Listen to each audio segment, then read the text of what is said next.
कि हम महंगाई पर अंकुश लगाने का काम करेंगे और पेट्रोल डीजल के दाम नियंत्रित करने का काम करेंगे। उसको करने का काम सत्ता में बैठे हुए लोग तत्काल प्रभाव से करने का काम करेंगे। नमस्कार दोस्तों, इस बार एक खास विषय के साथ आपके सामने हाजिर हूँ और कैसे उत्तराखंड की सियासत करवट बदल रही है, कैसे बड़े नेता अपने सर्वाइवल के लिए संघर्ष कर रहे हैं और किस तरह से हरीश रावत आगे बढ़ने की कोशिश कर रहे हैं, किस तरह से कांग्रेस संगठन काम कर रहा है, भारतीय जनता पार्टी की त्रिवेंद्र सरकार क्या कर रही है। इस अनसुलझी पहेली को मैं आपको विस्तार से समझाऊंगा। आप कहीं जाइएगा नहीं, बने रहिएगा मेरे साथ। कोरोना से निकलकर प्रदेश की राजनीति का ऊंट अब करवट बदल रहा है। अब चुनाव की दशा और दिशा चुनावी होती दिख रही है। खासतौर पर पिछले एक पखवाड़े में जो सियासी घटनाक्रम घटित हुआ, उसमें कहीं न कहीं चुनावी तैयारियों की आहट सुनाई दे रही है। चुनाव में अभी 1.5-2 साल बाकी हैं, लेकिन कांग्रेस जिस तरह से मुखर हो रही है, उससे यही लगता है कि जैसे चुनावी रणभेरी बजने ही वाली है। कोरोना के बाद उत्तराखंड में कांग्रेस का फोकस पूरी तरह से महंगाई पर है। इसी मुद्दे पर धरने प्रदर्शन किए जा रहे हैं। शायद कांग्रेस को लगता है कि इस समय कोरोना से भी महत्वपूर्ण मुद्दा यदि कोई है तो वो महंगाई है।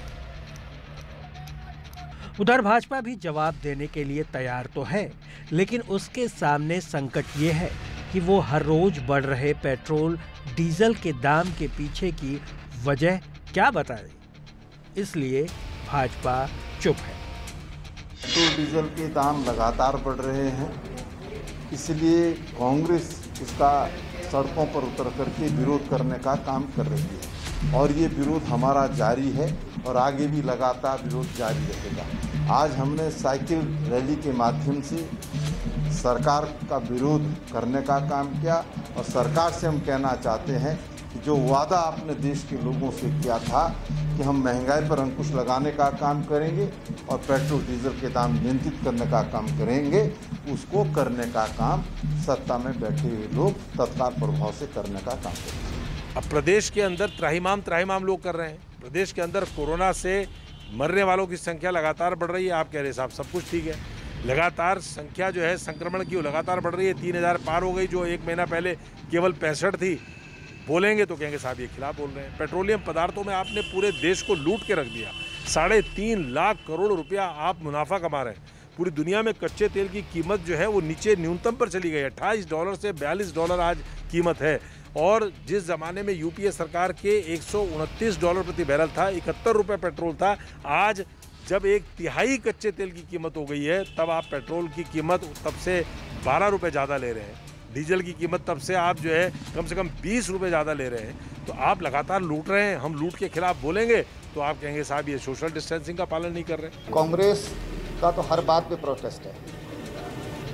कांग्रेस बूढ़ी हो चुकी है, वो इतना ही कर सकते हैं। बूढ़े बैल जैसी हालत हो गई कांग्रेस की। इस महामारी के दौर में मानवता की को किस तरह बचाएं, किस तरह जरूरतमंद की मदद कर सकें, इसके लिए हमें पक्ष और विपक्ष की भावना को छोड़ते हुए दलगत भावनाओं से ऊपर उठ के काम करने की आवश्यकता है।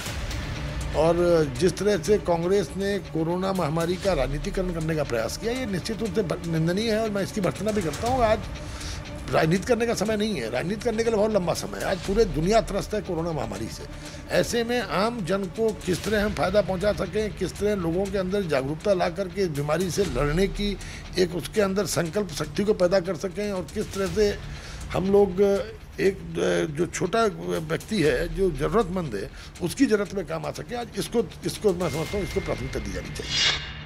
अभी पिछले दिनों कांग्रेस के राष्ट्रीय महासचिव हरीश रावत की महंगाई के विरोध में बैलगाड़ी यात्रा प्रदेश भर में चर्चा में रही। इस दौरान प्रदेश की राजनीति का पारा काफी चढ़ा हुआ था। पेट्रोल पदार्थों की कीमतों में हर रोज हो रही वृद्धि और अन्य वस्तुओं पर महंगाई की मार को लेकर जब पब्लिक हलकान थी, तो हरीश रावत ने बैलगाड़ी में बैठकर एक संदेश देने की कोशिश की। उसी दिन प्रदेश कांग्रेस अध्यक्ष प्रीतम सिंह भी केंद्र और राज्य की सरकार पर हल्ला बोल रहे थे और इसी समय कांग्रेस मुख्यालय में धरना दे रहे थे।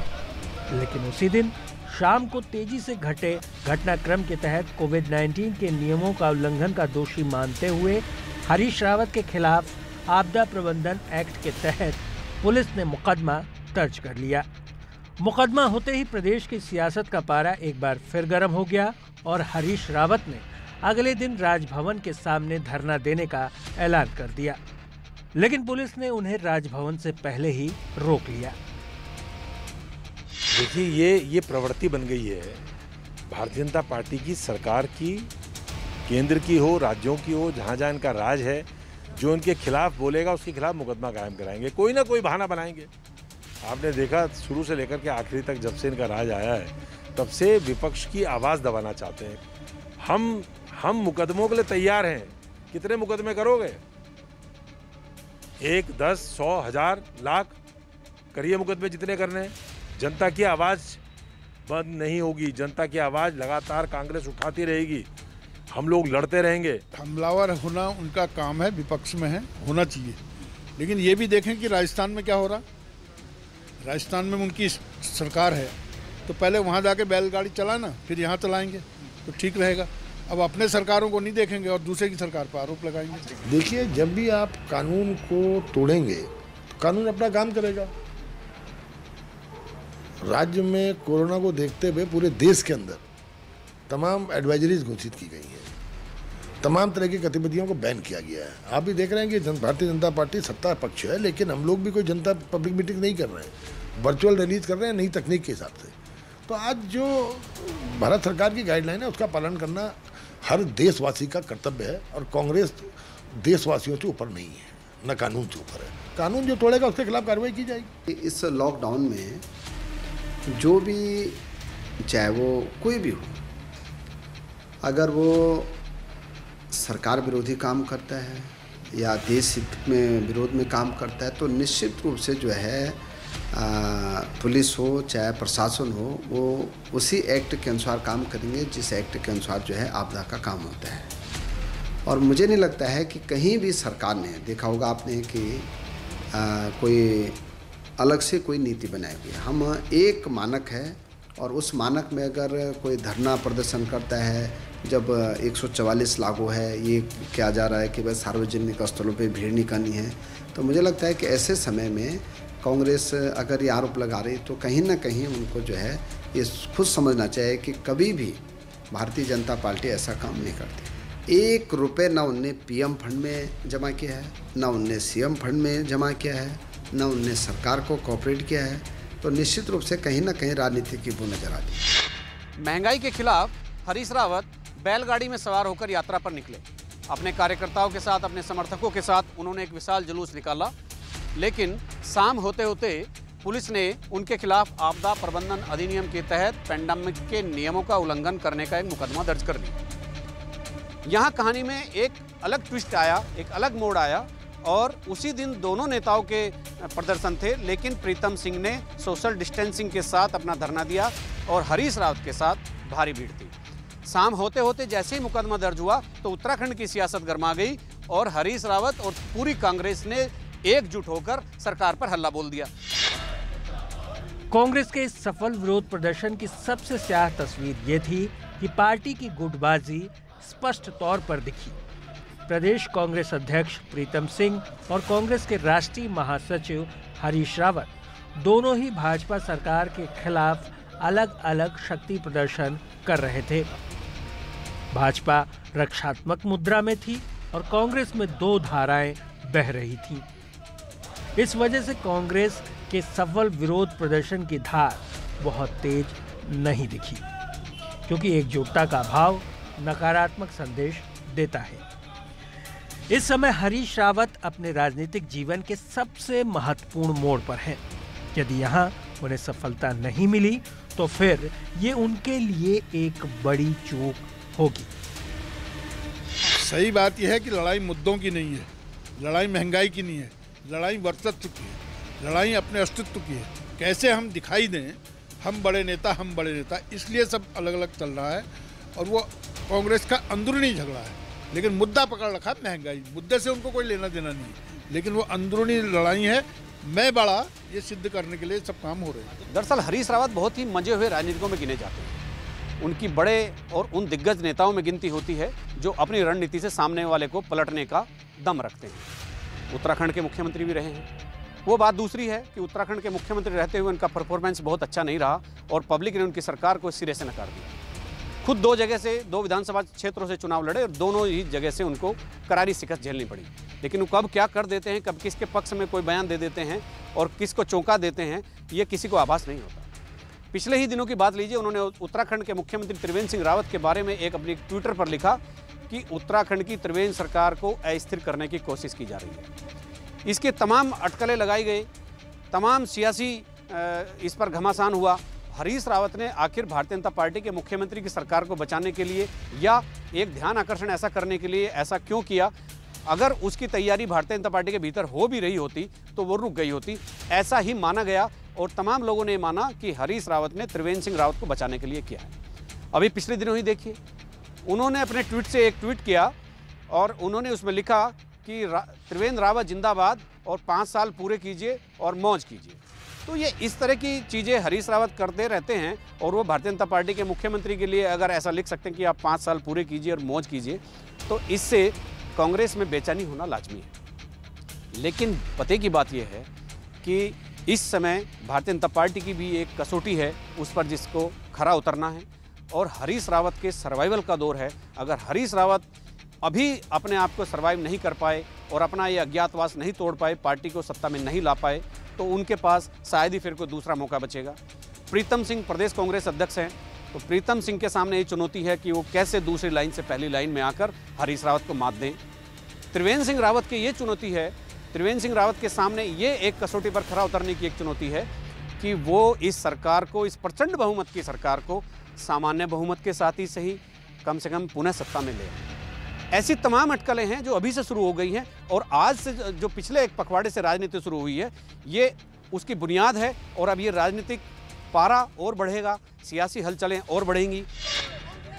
उधर प्रदेश कांग्रेस के मौजूदा अध्यक्ष प्रीतम सिंह भी दूसरी पांत से निकलकर पहली पंक्ति में खड़ा होने की कोशिश कर रहे हैं ताकि अगले चुनाव से पहले वो मुख्यमंत्री के दावेदारों में गंभीरता से शामिल हो सके। किस तरह से कोरोना में राजनीति हुई और कोरोना के बाद सरहद पर तनाव को लेकर फिर किस तरह से सियासत हुई, ये सभी के सामने है। अब कोरोना और सरहद पर तनाव ये थोड़ा पीछे छूट गए हैं और उत्तराखंड की राजनीति ने पिछले 1 सप्ताह में किस तरह से करवट बदली, ये आप सभी के सामने था। किस तरह से कांग्रेस ने अपना शक्ति प्रदर्शन कर सरकार को घेरने की कोशिश की और लेकिन उसकी गुटबाजी उस पर हावी रही। हरीश रावत अपना प्रदर्शन कर रहे थे, अपना शक्ति प्रदर्शन कर रहे थे और प्रदेश कांग्रेस अध्यक्ष प्रीतम सिंह अपने संगठन के बल पर आगे बढ़ने की कोशिश कर रहे थे। राजनीति एक अनसुलझी पहेली होती है, कई बार समझ में बहुत आसानी से आ जाती है और कई बार अपना दिमाग खपाने के बाद भी समझ में नहीं आती। हरीश रावत राष्ट्रीय महासचिव होने के बावजूद कैसे अपने संगठन से इतर जाकर कोई प्रदर्शन कर सकते हैं, ये एक यक्ष प्रश्न यहाँ की कांग्रेस में हमेशा बना रहा है। अब बात अगर प्रीतम सिंह की करते हैं तो प्रीतम सिंह यहाँ हमेशा दूसरी पांत के नेताओं में गिने जाते रहे हैं। दरअसल कांग्रेस में एनडी तिवारी, हरीश रावत के बाद यहाँ कोई उनके बराबर के कद का नेता नहीं है। प्रीतम सिंह प्रदेश अध्यक्ष हैं, एक पोर्टफोलियो हैं, वो हरीश रावत के बराबर में आकर खड़ा होना चाहते हैं ताकि अगले विधानसभा चुनाव में उनको भी मुख्यमंत्री के तौर पर प्रोजेक्ट किया जाए। और पिछले 1 सप्ताह में यही हुआ कि हरीश रावत ने अपना अलग शक्ति प्रदर्शन किया और प्रीतम सिंह जो प्रदेश कांग्रेस अध्यक्ष है, उन्होंने अपना शक्ति प्रदर्शन बिल्कुल अलग किया। शक्ति प्रदर्शन में दोनों ने पूरी शक्ति लगाई और वाकई प्रदर्शन भी बहुत अच्छा रहा, लेकिन दोनों नेताओं का एक ही दिन एक ही समय अलग अलग प्रदर्शन करना कार्यकर्ताओं को संदेह में डाल गया, कार्यकर्ताओं को एक उलझन में डाल गया कि वो किसके साथ चलें या किसके साथ ना चलें। भाजपा इसलिए कटघरे में खड़ी है क्योंकि पैंडेमिक पीरियड में अपने नेताओं को बचाया और कांग्रेसी नेताओं के खिलाफ मुकदमे दर्ज किए, जबकि कैबिनेट मंत्री सतपाल महाराज की लापरवाही से पूरी सरकार को क्वारंटीन में रहना पड़ा, लेकिन सरकार ने कोई कार्रवाई नहीं की। महाराज की लापरवाही से उन्हीं की नर्सरी में काम करने वाले एक शख्स की मौत भी हो गई, लेकिन सरकार ने कोई कदम नहीं उठाया। कालाढूंगी में प्रदेश भाजपा अध्यक्ष बंशीधर भगत ने कोविड-19 के नियमों की धज्जियां उड़ाई, लेकिन उनका भी कुछ नहीं हुआ। प्रदेश महामंत्री संगठन अजय कुमार के चक्कर में भाजपा का राज्य मुख्यालय क्वारंटीन हो गया, लेकिन वो भ्रमण करते रहे। इसी क्या किसी सवाल का जवाब भाजपा सरकार नहीं दे रही है। अब मैं सारे नाम गिनवाऊंगा तो हमारे विधायक पर मुकदमा दर्ज हुआ, हमारे दूसरे विधायक पर हुआ, तो हमारे तो बहुत नेताओं पर हुए। ये कानून अपना काम करता है, इसमें कोई पक्ष विपक्ष पार्टी और राजनीति आड़े नहीं आनी चाहिए। अब चूंकि मुख्यमंत्री इस पसोपेश में है, मुख्यमंत्री इसका सही तरह से जवाब नहीं दे रहे हैं और ना मुख्यमंत्री का कोई नुमाइंदा इस बात का सही जवाब दे रहा है कि जब उनकी पार्टी के प्रदेश अध्यक्ष ने नियम तोड़ा, जब उन्हीं के कैबिनेट मंत्री सतपाल महाराज ने कोविड-19 के नियमों को धत्ता बताया, उनके खिलाफ कोई मुकदमा क्यों नहीं हुआ। ये एक यक्ष प्रश्न बनकर खड़ा हो गया है और सरकार का एक ही जवाब आता है कि उनके विधायकों के खिलाफ भी मुकदमे दर्ज किए गए हैं। लेकिन प्रदेश अध्यक्ष और सतपाल महाराज के मामले में पूरी सरकार आकर खामोश हो जाती है और यही एक वजह है जो सरकार की छवि को थोड़ा सा धूमिल करने की कोशिश कर रही है कि सबके साथ एक समान व्यवहार, एक जैसा सलूक क्यों नहीं हो रहा।